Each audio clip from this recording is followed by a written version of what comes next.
in the kitchen, he picked me up by my throat and he held me up against the wall. There was another time that he pinned me down in the bathroom and smashed my head into the floor. There was one time I hit him back and he lost it on me. That night he punched me like a whole bunch of times, like in my legs and like my stomach. He pinned me in the bedroom up against the dresser in the bed, and like he choked me and he kept smacking me, and I had bruises everywhere. Like I could barely move the next day. I was so bruised up. This is Amanda Nover. She is recounting how her husband of 14 months abused her, but she's holding back the whole truth. I think your story is very accurate, but I think you're leaving out something, a few little parts in there. Amanda's confession revealed a shocking and callous crime. Honestly, it looked like he was dragging something. I think he was dragging one of them. What he's dragging? He's dragging a body out of there. Okay.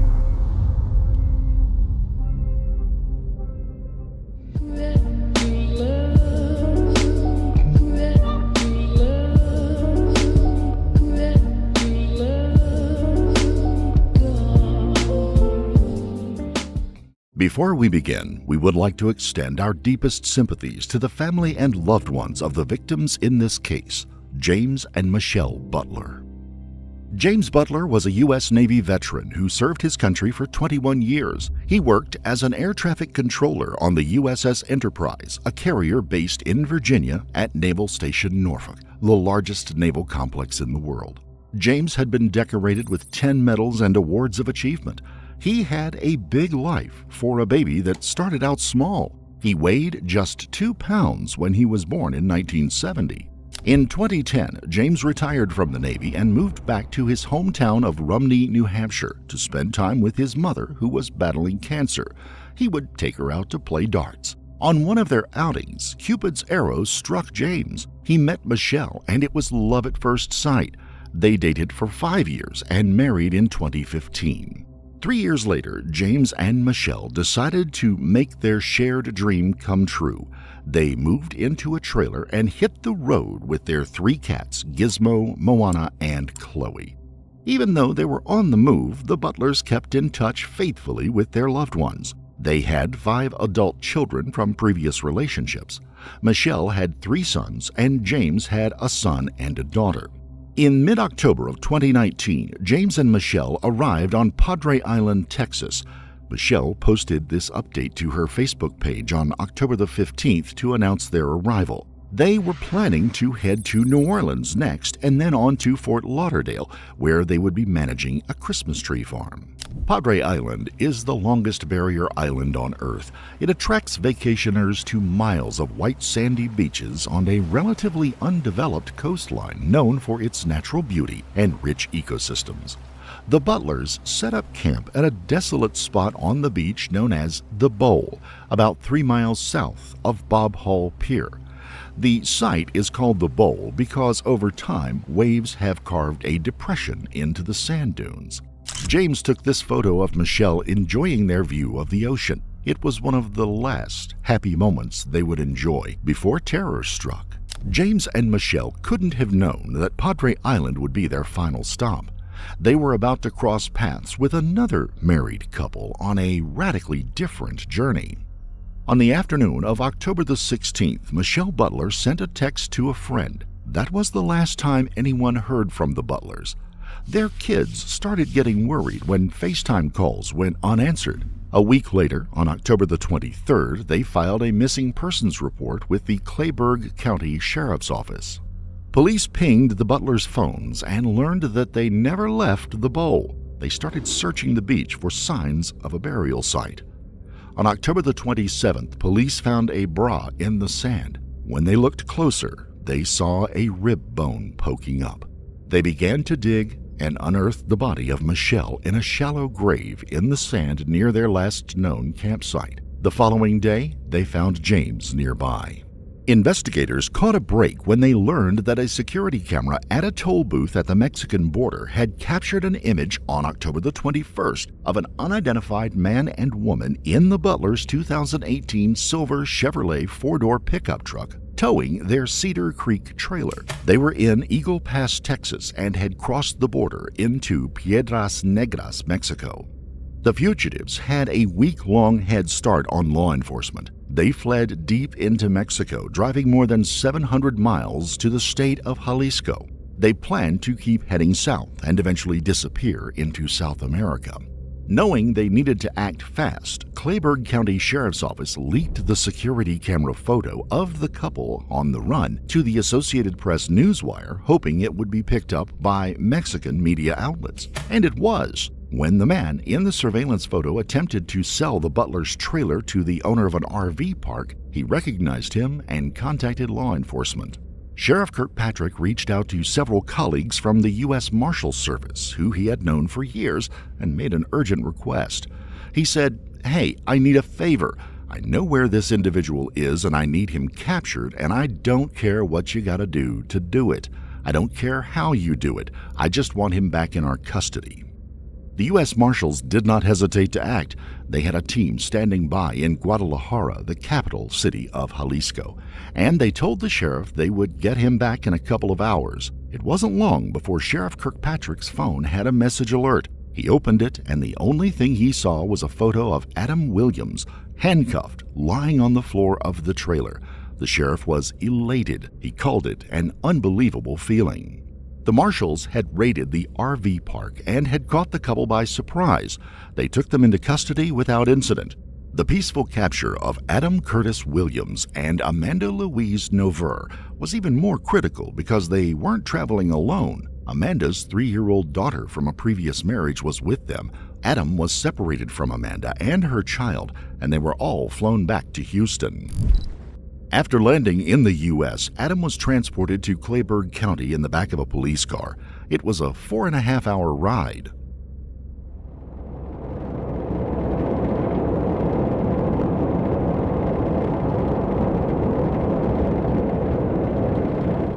Adam was under heavy guard and considered extremely dangerous. Although he had no qualms about inflicting extreme pain on others, he felt entitled to complain that his handcuffs were uncomfortable. There's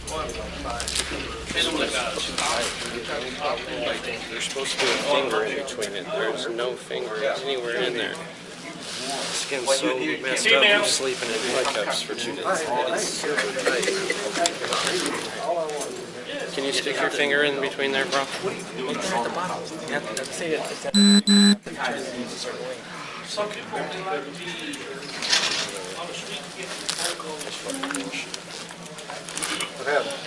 You won't loosen this up.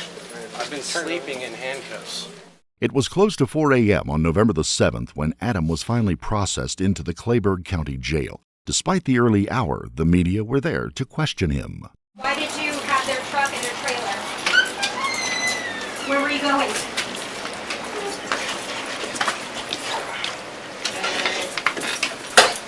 Did you know them at all? Why did you go to Mexico? Where were you headed? Want to put your arms up for me? No, no. Thought there was more room. As up as they go. Okay. Appreciate it. Tell them to put him in the window. 33-year-old Adam Williams is a seasoned career criminal with a long rap sheet. So when the Rangers tried to interrogate him, he knew enough to lawyer up and keep his mouth shut. But he did take notice when Texas Ranger Edward Groves mentioned capital murder. Sit right here. We're here. Obviously, you were arrested yesterday on the warrant, and that warrant's issued out of here. It's part of an ongoing capital murder investigation, or at least a homicide investigation where we have 2 bodies. So what I want to do today is I want to talk to you. I want to tell you to tell me, because we know a bunch of facts about the case, but I've never met you before. I've never seen you. I want to know how you got to be in our investigation here today. So can you fill me in? I don't know your story. So can you tell me how we got here today? I got a question. Absolutely. Capital,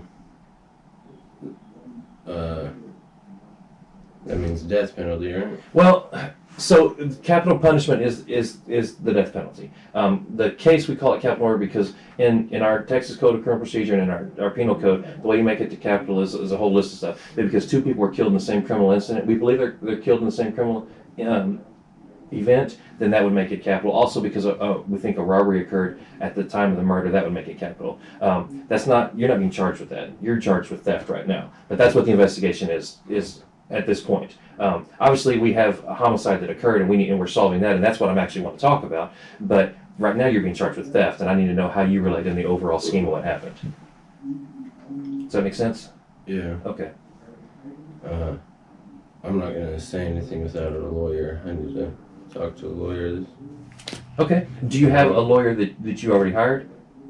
No. Okay, so we'll have one appointed to you. The court system will appoint you one when we magistrate you this morning. Okay. I just want you to consider one thing. And we're not going to ask any questions, just so you'll know. But I know you've got a couple of warrants and there's a couple of other things going on in your criminal history, and you've been to prison, so you're probably going back to prison. And I just want you to make some good decisions in your life when you talk to your attorney, because the next time we talk is going to be post-indictment, and your attorney's going to be here and he's going to be representing us. And in that time, I want you to think about it. You're going to have to walk the yard in a prison somewhere. So I just want you to think about the way you handle yourself on this one. Is it going to be a guy who said, I don't know anything about it, and we had to prove a case against? There's a guy who said, you know what, this, and give yourself that credibility when you get there. I've considered all the options that's probably going to happen, and I just, for your sake, I want that to be one of your things you consider, because you understand what's going to have to be when you have to walk the yard again. So the other thing you need to consider is how you approach this is probably going to affect Amanda's time in prison as well. So you need to think about that. all right, I appreciate you coming over here. We'll get you head back over there. Is there anything you need other than magistration attorney? We're going to get you all that. Is there anything that you're not getting there? Are you on any kind of medication? I guess you got here late, but you have to sleep and eat breakfast, I'm assuming. Yeah, no, I haven't been given any medications yet. Do you need medication? Yeah. What do you take medication for? I take Zyprexa as an antipsychotic at night. Okay, antipsychotic. It's important. It's Zyprexa? Zyprexa. Okay, Zyprexa. Yeah. Okay. I take gabapentin for seizures. Gabapentin for seizures. Okay. Yeah. And I take Wellbutrin. Wellbutrin, and what is that for? For severe depression. For depression. Okay. PTSD. For PTSD. Were you in the military? Where'd your PTSD from? No, the first time it was my father committed suicide in front of me. Oh man, I'm sorry when to I hear was that. 14. Oh wow. And then in 2014 in USP Victorville, California, Okay. my cellie tried to kill me in my sleep. Oh wow. Cut my face, I saw it. slit my throat, Damn. Wow. So stabbed me in the stomach and stuff. you've had a rough life, brother. The reason I ask is I want to make sure you get what you need. So I'll make sure that the jailers have this. We'll look into getting that to them. So they, I think they may have to have a doctor evaluate. I'm not real sure on that process. Sure. I just want to make sure that we're not trying to pull any fast ones. We're not trying to fool you. We've got a job to do. I'm not trying to fuck with you either. No. But I gotta have a lawyer. Absolutely, absolutely. No, that's your right. Too, you know. Absolutely. And the next time we talk, your lawyer will have discussed it with you, and we'll have an interview. Do you have any questions of me before we end this? All right, man. Appreciate your time. Let me see these guys are ready.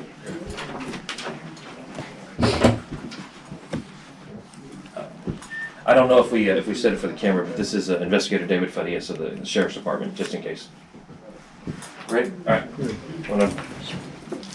Are you okay? Are you affiliated with any gang members, any crime group that we need to separate you from anybody else back there? No, I'm a dropout. A dropout from who? I was starting to be with the California brand in Victorville.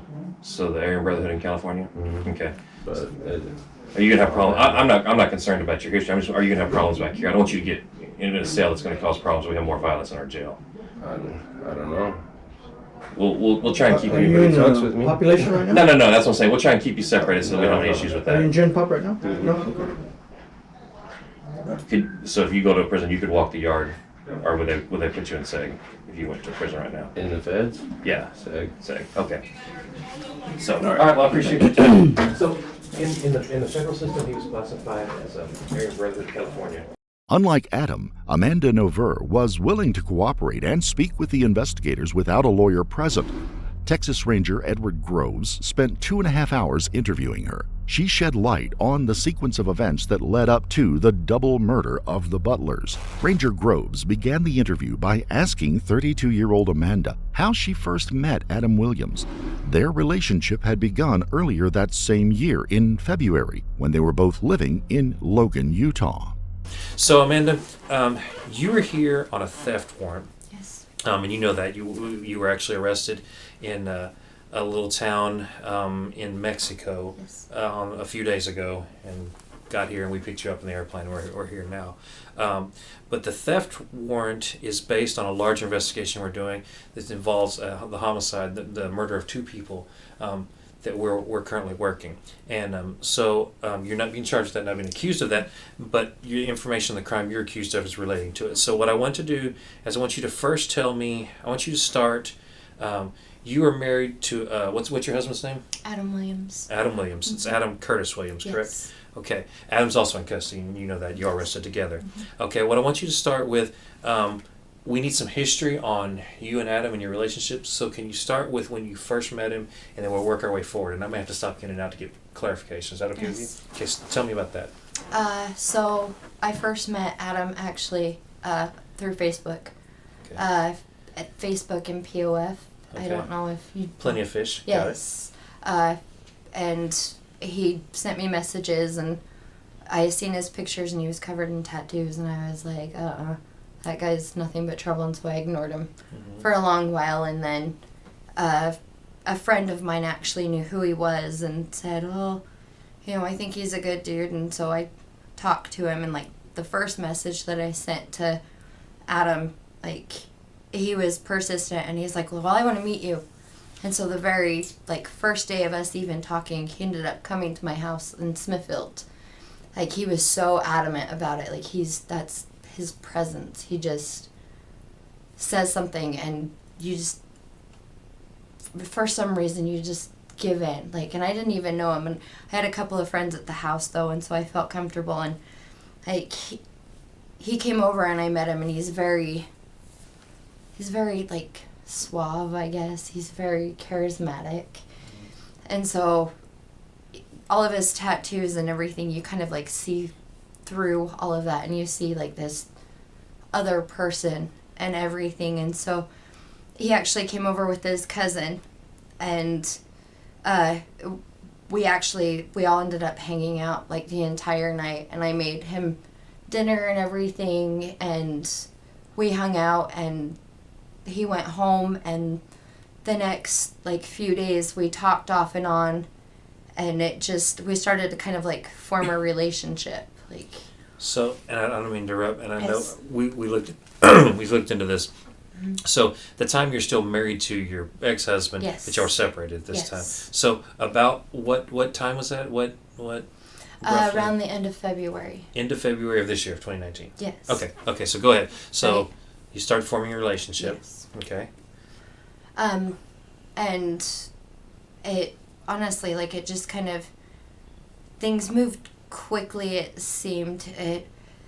When we met, he had this rule that he could see and date anybody he wanted, but I wasn't allowed to. That, I guess, came from spending as much time in prison as he did, but I didn't. How long was he in prison?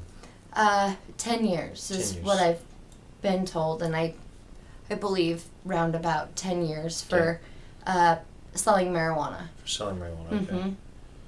And so it was kind of not the greatest in the beginning, because he actually had another girlfriend when we met, and she knew about me, and I knew about her, and everything like that. And it wasn't until a few months after him and I had been seeing each other that he decided that he wanted to be with just me, and he made that decision. That was his choice to not see any other women or sleep with any other women or anything like that, and came fully devoted to me.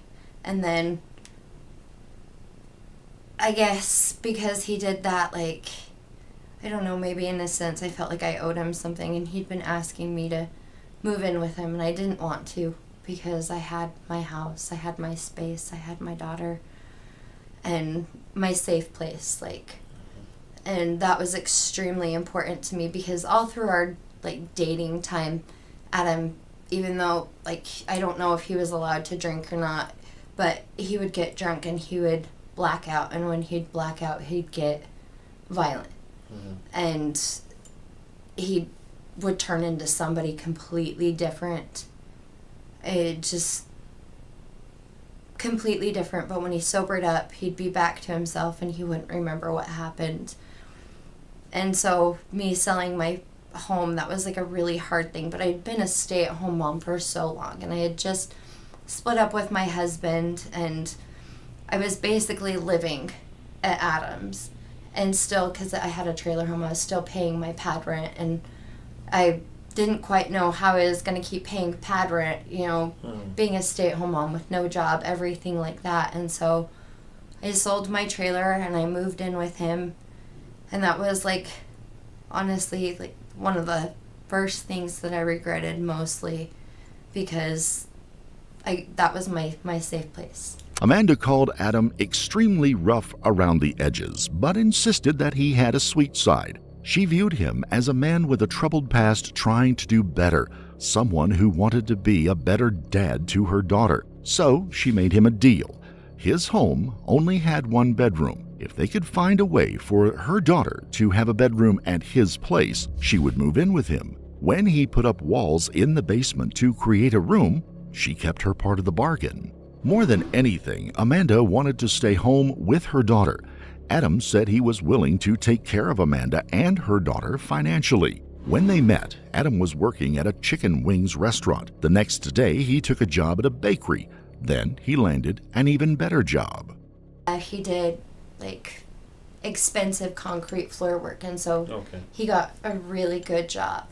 And it kind of, like, made me feel better because I had that, like, support, because I'd been a stay-at-home mom since my daughter was born, and I was used to that.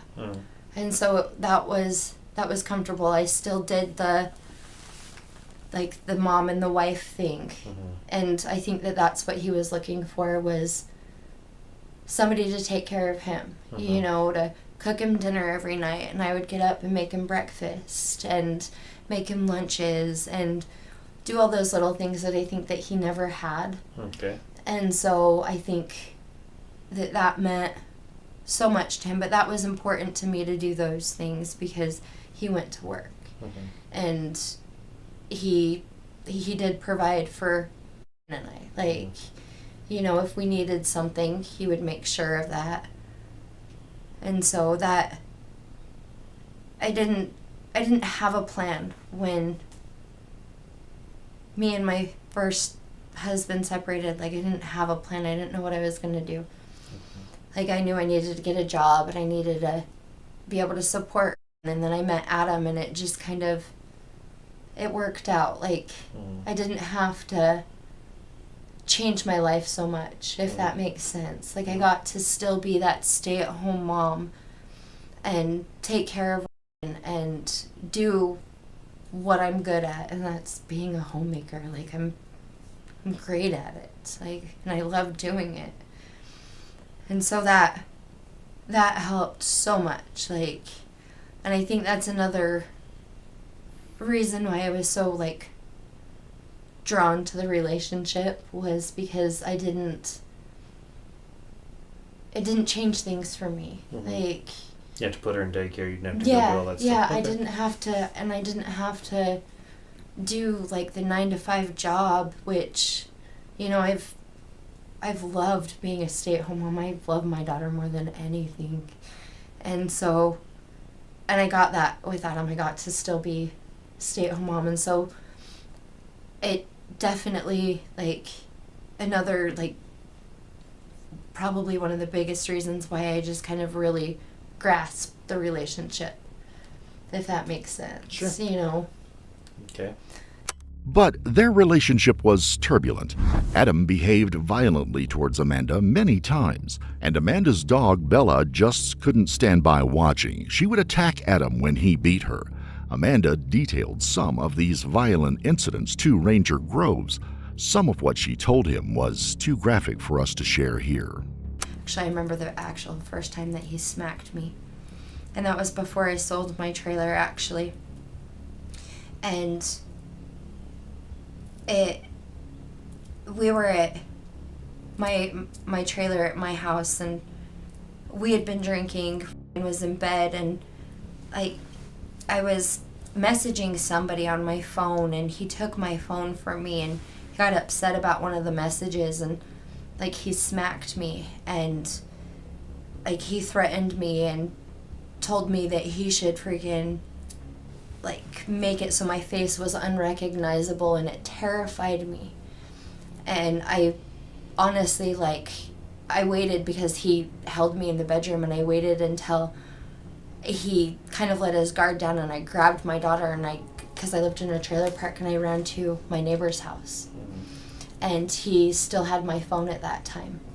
And I was terrified, but I didn't want the cops to come and arrest him, because I knew his history, and I didn't want him to get in trouble.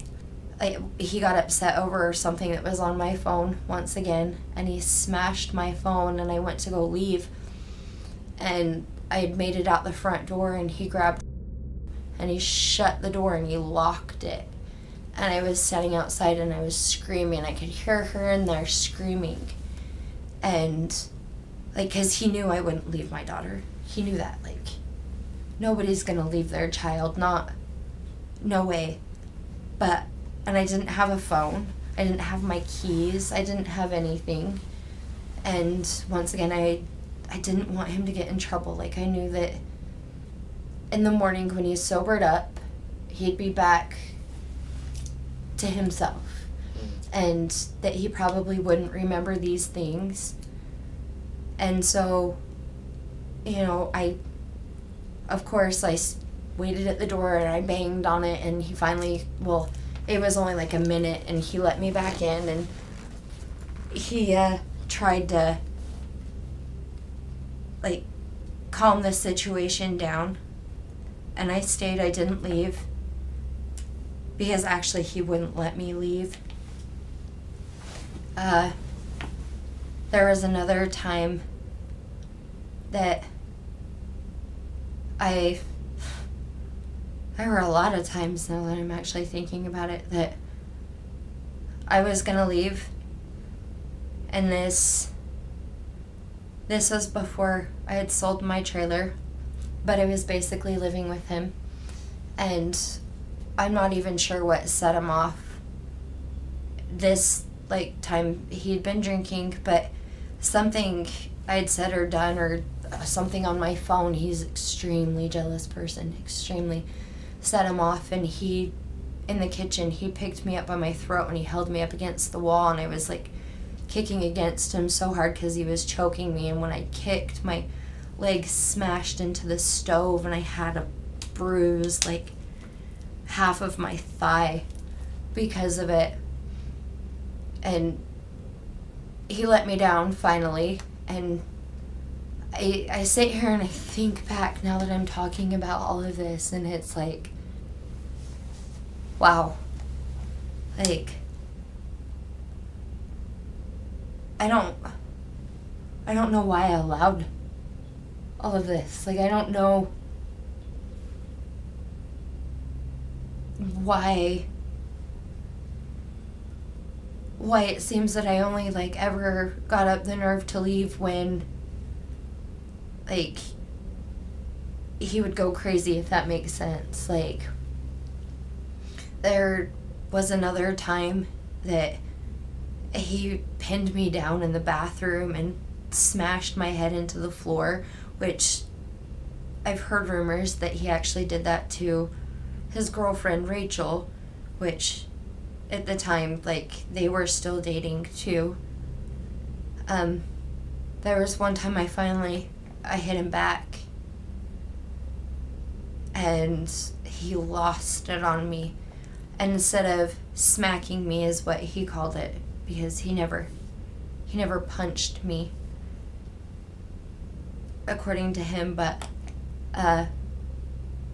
he lost it, and actually that night he punched me like a whole bunch of times, like in my legs and like my stomach, not in my chest or my face or anything like that. And that was once. Another time, I don't know what I did to set him off, but he pinned me in the bedroom up against the dresser in the bed, and like he choked me and he kept smacking me, and I had bruises everywhere. Like I could barely move the next day. I was so bruised up. And I remember like telling myself like, hey, like I'm done. Like that's the last time, but that wasn't the last time. While the Butlers were a happy and carefree couple on their cross-country adventure, Adam and Amanda were in an extremely different situation. They were troubled, broke, and running out of options. The newlyweds went on the run just 2 days after their marriage 6 weeks earlier. He picked up the assault charges. Did you know when they became warrants, or did he know that when he was wanted? In regards to the most recent assaults, when the officers came and tased him and he fought back, yes, because the day we got married, we didn't do a wedding or anything. We had a few friends over to the house, and we just signed our marriage certificate and then took it. So what happened is we signed our marriage certificate, had a person that, what are they called, that can legalize the marriage or whatever. He was there, and when Adam went to go turn the marriage certificate in and take the gentleman back that was the wedding officiant or whatever, the police showed up and said they had a warrant for his arrest. And so, like, and literally as he's coming back, he sees that there's cops outside the house, and he turns around and drives off. And so we got married on August 29th, and that's when the officers came in regards to, like, that assault. They had tacked on a new assault, and that's what they were there to pick him up on. And that was a first-degree assault, and it, not 100% sure, like, what the backing was for it, you know, but they obviously had plenty of backing on that, because he got an assault on a police officer, an assault by a prisoner. He got possession of alcohol by an interdicted person, because on his last set of charges, his DUI, he was told that he couldn't drink. He got an intoxication charge. And then I think that there was just a plain assault, and I think the just plain assault was supposed to be an assault on me. Okay. But I don't know fully, like, what the whole backing of that set of charges were. When Adam realized the heat was closing in on him in Utah, he decided to take his new family on the lam rather than returning to prison. He traded Amanda's van for a 1999 Chevrolet pickup truck and a 1974 Prowler trailer. They drove to Spokane, Washington to stay with Adam's uncle. Adam intended to be there for a while, so he started building an apartment in his uncle's garage. But when the two men got into a heated argument, the uncle told him to leave because he was scared of Adam's temper. By now, money was running out. Adam and Amanda had decided to head for Texas in hopes that Adam could pick up work under the table working at an oil rig. So y'all leave the one spot, you're in Spokane, you decide to come to Texas. Where do you come in Texas? I was Googling where free camping was, because we had the camp trailer and that's what we'd been living in. And Padre Island was a place where you could stay for 2 weeks. And I read that there was like an RV like hookup where you could fill up water and where you could dump, and it was right on the beach. And I'm originally from California, and it'd been so long since I'd seen the ocean. Like, I had missed it, and I just wanted to see the ocean again. And so that's... Did y'all come all the way from Spokane, Washington to the island? Yes. Wow, okay. Yeah. After 2 weeks had passed on Padre Island, Adam and Amanda were told by an officer patrolling the beach that they had overstayed their welcome. Their free 2-week camping term had ended, and it was time for them to move on. But the engine on their 20-year-old pickup truck was dying, and the tension was mounting between the newlyweds. It got so bad that Amanda went on a walk with her daughter one afternoon. She made an attempt to escape her predicament. During that trek from where we were all the way up,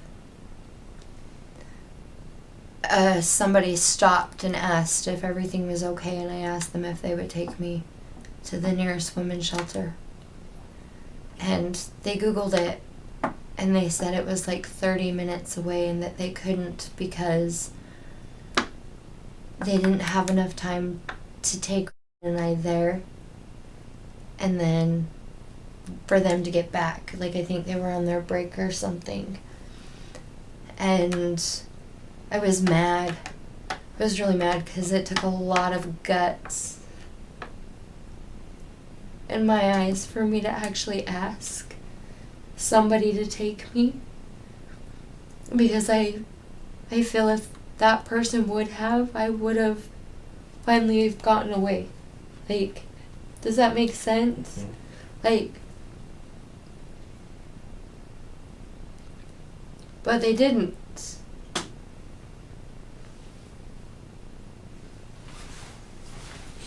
But he gave me $20 and I took the pier and I got her something to eat. And I sat there and a storm was coming in and I didn't have a coat or anything like that, and I didn't know what to do. Like, I didn't want to ask somebody else. Like, I just kind of accepted defeat on that. Okay. Just as Adam and Amanda were trying to figure out their next move, James and Michelle arrived on Padre Island and set up camp. They had unwittingly driven directly into the eye of another kind of storm that had nothing to do with the weather. Rather, it was Adam Williams' dangerous and desperate drive to survive no matter what the cost to someone else. Adam decided he needed a weapon. He wasn't allowed to own a gun because he was a felon, but that didn't stop him from finding a way to get one. At first, Amanda told the police that she didn't know anything about the 9mm pistol he used to shoot the Butlers in their heads. But then she came clean. After the couple arrived in Texas, they had attended a gun show in Corpus Christi. Every seller turned them down because Amanda had an out-of-state ID, until they got to the last person at the venue. He agreed to sell them a gun and ammunition. Okay, now when he said he was going to buy a gun, what did he tell you? What was the gun for? Because if he got stopped by the cops, he didn't want to be arrested. He said that he'd never go back to prison. And so his plan was to shoot it out. And I was terrified because all I could think of was, what about Ryan and I? Mm-hmm. Like, what are you going to do? An officer comes up and you're going to pull a gun and then fire, and then they're going to return fire, and Ryan and I are going to be like... Now that Ranger Groves had gathered background information from Amanda on how she had met Adam Williams and had covered the sequence of events that led them to Texas, he pressed her to recount the details of the crime. we get to the laundromat, and Adam says that he found a new truck and trailer because our truck was literally dying. Like the motor was blowing up on it. It was. And so I was like, okay, what do you mean? And he was very vague, and he's just like, well, I know where a new truck and trailer is, and like, you don't need to worry about it. And I didn't quite understand, you know what I mean? Like,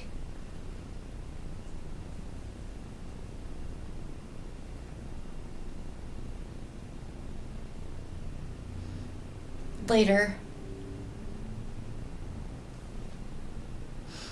so we're there, and like, I didn't press the matter or say anything else about him saying about a new truck and trailer. And then he says, well, I'm gonna unhook our trailer and we're gonna go for a ride and you're gonna drop me off.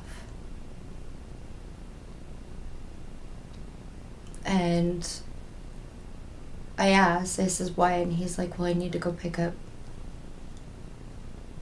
the new truck and trailer. And I'm thinking, what in the hell? No. I didn't think that Adam had done anything bad. That night, they went back to the beach.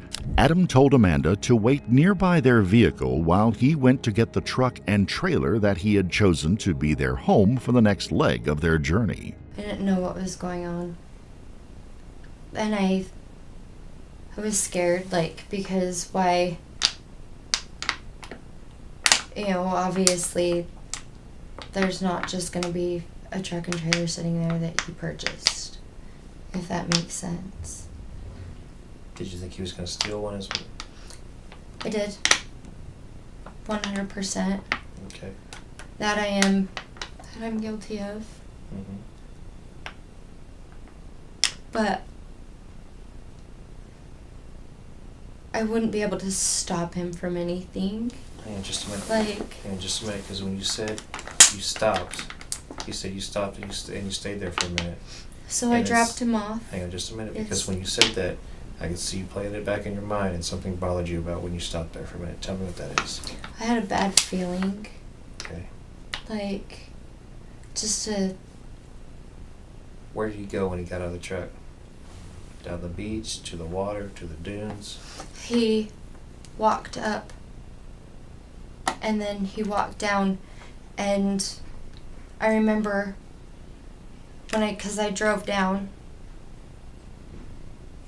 there was like the truck and trailer that we ended up with back, like, and everything was dark and like you couldn't even like see it very well, but I drove past it and There's no lights on in it? mm-mm, Okay. no, that's why I didn't think so much about it, and that's why I didn't think that anybody had gotten hurt. Does that make sense? Like, Mm-hmm. because I mean, it wasn't super late. It was like 8 o'clock, 9 o'clock or something. I don't know, but that's my assumption, is that it was around that time. So you And drive so- on by, and where do you go? So I drive down and I turn around and I'm sitting there and I'm waiting, I'm thinking, and sure enough, like, because the truck, it wasn't hooked up to the trailer, like the one that we ended up with, they weren't hooked up. And I was kind of watching him, and sure enough, like, he hooks the truck up and he pulls out, and I'm thinking, like, holy shit, like he's stealing somebody's freaking truck and trailer, like. And so I sat there and then I followed him. Hang on And- just for a minute. Yes. When you took him to go down there, did he have the gun with him When I took him, to go get the truck and trailer? I don't know. Okay. That I Okay. really That's don't know. Fine. That's fine. From the time you dropped him off until the time you saw him hook up the trailer, how much time was it? Not long. Like 15, 20 minutes. Okay. Not long at all. They returned to the 24-hour laundromat where they had been loitering when they had nowhere else to go. Amanda drove the truck and trailer while Adam drove the butler's rig. When they arrived, Amanda noticed that Adam's mood had changed. He was upbeat and kept urging her to cheer up because their situation had improved. He was being nice, actually, and he's like, come on, like, this trailer's nice. We won't have to live in that little thing anymore. Like, and it was so nice. And, like, So, hang on just a minute. yes, When was the first time you got in the new trailer? At the laundromat? yes, Did you notice anything about it? about the trailer? Okay. Did you notice blood or No, nothing? nothing like that. The only thing that I thought, like, the bedroom, like, all of the bedding was completely gone. And, like, there was a cat in there. And so it smelled like cat.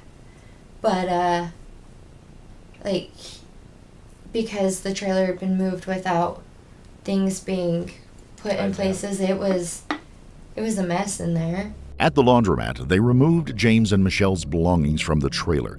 They took their clothes inside and put them into washing machines and closed the doors, but didn't turn them on. They tossed the rest of the butler's stuff into a dumpster behind the laundromat. The only cat still left in the trailer ran out and disappeared. It's not known what happened to the cat or the other two that had been traveling with the butlers. Adam and Amanda abandoned their own broken-down truck and dilapidated trailer in the laundromat's parking lot and drove off. Amanda had already provided Texas Ranger Groves with a lot of information up to this point in the interview. She was talkative, but it didn't escape his attention that she had skipped over the most important part of the story. What had happened to the butlers? Thank you for telling me this. I think your story is very accurate, but I think you're leaving out something, a few little parts in there. Okay. And here's what I don't want you to do. I don't want you to leave out parts because, one, you think we're going to think poorly of you, or because you don't want to get in trouble. Because the only way this works is if you tell me 100% of the truth, and you know the part we're missing. Okay? Mm-hmm. So what I want to do is I want you to think very carefully, because that isn't exactly what happened when you dropped him off the beach. It's a little bit different, okay? Do you want to talk about that? Do you want to come back to that?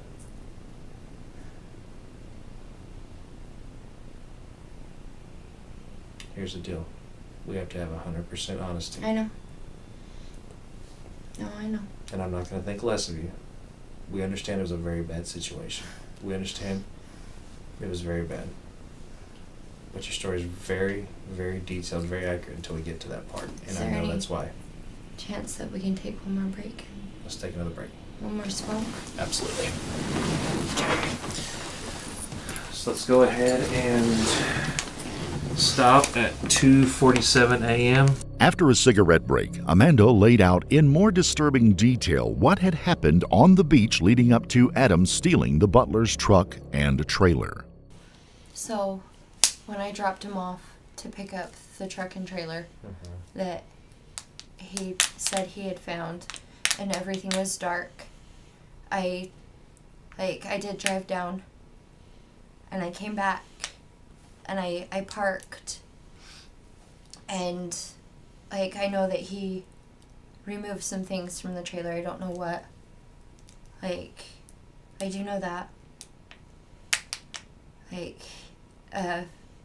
My assumption, it was because honestly, my main concern was like, but I thinking like the bedding, like that type of stuff. Like I honestly, truthfully, I didn't ever see anything, and that's like I swear on my daughter's life. Okay, Like let's talk about he removed something. Mhm. Okay, so how far away are you parked?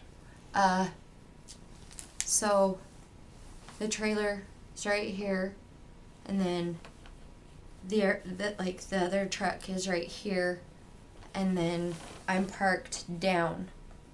Like, Could he see you? Yeah. So he knew you were there? Yeah. Okay, he knows you're there. Yeah. Okay, so he's not trying to hide from you what he's doing. I don't think so. No. Okay. And in your mind, you're trying to not see what you're seeing at this point. In my mind, I'm not trying to see anything, honestly. Okay. And So you said he removed something from the trailer. yes.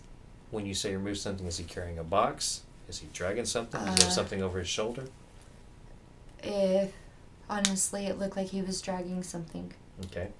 Now, if I'm dragging a towel, that's one thing. If I'm dragging, Oh, it was like that's why I'm thinking like the bedding and everything because it was bigger. was it heavy? I think so. Okay. Okay. In your mind, you know what he was dragging, right? When I look back now, yeah, What's he dragging? I think he was dragging one of them. Okay. Okay. We know that too. In your mind, you're blocking out what he's dragging. He's dragging a body out of there. Okay? All right, Amanda, let's talk about what happens next. And it's going to be important to me. He drags whatever he's dragging out, and then where does he go? Goes up in the dark, Up, you mean like up in the dunes. in the dunes. Mm-hmm. Okay. And then what do you see? Honestly, I stopped like looking. Okay. I stopped.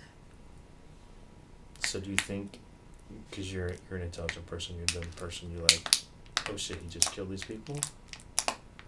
You're blocking this out, I don't want to see anymore? Did he tell you to wait for him while I go do this? Did you know he was I don't, honestly, I don't, I think that he didn't kill them while I was there, Okay. to be honest, like, Were you close enough you think you would have heard him shoot him if he had shot them? yeah, Okay. because, I mean, that it's loud, Okay. like, because when we got the gun, he fired off one round to make sure, Mm-hmm. like, that it worked, and it was so loud, and so, that's why Okay. I didn't think, Okay. like, I Okay. mean, Looking back on it, that's what you think he was doing, was taking a body out of the trailer. How long was he gone from the time you drag it up, you said, into the dunes? mm-hmm. So how long was he gone from the time you drag it up into the dunes until you saw him again? I don't know, because No, so here's the difference. no, like, I wouldn't look. No, so I'm not Does that asking. I'm make not asking you to sense? tell me like he was gone a minute 42 seconds. I want to know, was he gone long enough that he just walked up there and walked back, or was he No. gone for a while and then he It, came back? it had to have been a while. Did he make multiple trips Yeah. to the dunes? What did you see him carrying? Uh, You saw something important in your I- mind right now. What I did you didn't, no, I didn't. It was similar to the first thing. Okay, Like, I didn't. so he's dragging the second thing. Mm-hmm. Does he make a trip after that? Well, he hooks the truck up. Does he make a trip to the dunes? Does he go back and forth another time after he takes the two of them? The two whatever she took. After the two, no. Do you see anything else in his hands? No, not that I can remember, because honestly, like, I didn't So I want to ask you I about. didn't want to look. Now the situation had darkened for Amanda. She was no longer just accompanying a fugitive on parole who went on the run to escape warrants. She had become an accomplice to two ruthless murders. Texas Ranger Groves wanted to know what had happened in the aftermath. So you unload the stuff. What does he tell you? So I understand you're scared of him, but there's some sort of conversation because he has now upped the ante on what y'all are doing wrong. So tell me. He doesn't really say much. But you ask him about it. And he says that he did what he had to do Okay. to get us a new truck. Okay. And that's it. Okay. And I don't know what to do. Like, I don't know what to do. I don't know what to say. Okay. Where do y'all go? We go somewhere else, still in Texas. Okay. I don't know where. I've honestly, like, I was never in charge of, like, where we went. It's interesting to note that although Adam was willing to take whatever he wanted from other people without any remorse, he wasn't so freewheeling when it came to others taking from him. In this jailhouse surveillance footage following his arrest, his temper flared as he yelled at another inmate over $27 apparently owed to him for commissary purchases.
After arresting Adam and Amanda, investigators found the 9mm pistol used to kill the Butlers hidden in the RV. The ammunition was hidden in the ceiling. They also found bloodstains inside the trailer that matched Michelle Butler. Prosecutors were initially planning on seeking the death penalty for Adam Williams, but they offered him a deal. In November of 2021, he pled guilty to capital murder, tampering with evidence, unlawful use of a firearm by a felon, and theft. He was sentenced to life in prison without the possibility of parole. As soon as Adam Williams was convicted, Clayburgh County Sheriff Kirkpatrick called the governor's office and the Texas Bureau of Prisons, imploring them to get him out of the Clayburgh County Jail immediately. He wanted Adam moved to a high-security prison before he could hurt someone else. The sheriff had spent many sleepless nights worrying that Adam was going to kill one of his guards. Just a few days after being sentenced, the sheriff got his wish and Adam was relocated. In February of 2022, Amanda Nover Williams pled guilty to 2 counts of first-degree murder, tampering with evidence, unlawful possession of a firearm, and theft. She was sentenced to 20 years for the murders, 10 years each for the other charges. Because the sentences are running concurrently, her total sentence is 20 years. Amanda's lack of a significant criminal history and the fact that she didn't pull the trigger were cited by prosecutors as factors that weighed into the decision for a shorter sentence. If you found this case compelling, don't forget to like the video, comment down below your take on it, and please subscribe to the channel. We're on our way to 1 million and we'd love to have you along. Also, hit the notification bell to know when we're revealing a new shocking case. Until next time, stay safe and keep your eyes peeled. You never know what's lurking in the shadows.